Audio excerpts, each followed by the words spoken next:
Hirap ganun walang kwarta. Pati panigarilyo wala eh. Makapunta nga doon kay ate na lang. Testing.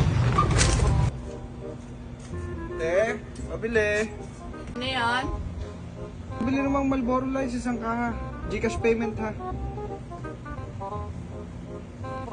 175. Ito number. Ito mo isend. Tagal mag-loading. May OTP pa. Ate, pwede kang sesend ko na lang sa bahay. Kailangan ng OTP eh. Ay, nandun yung isa kong SIM. Nalaga ang sinasabi ko sa inyo eh. Alam nyo namang may mga OTP na ngayon. Hindi nyo pa pinagdadala yung mga cellphone.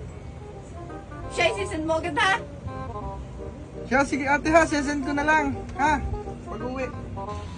Yung success.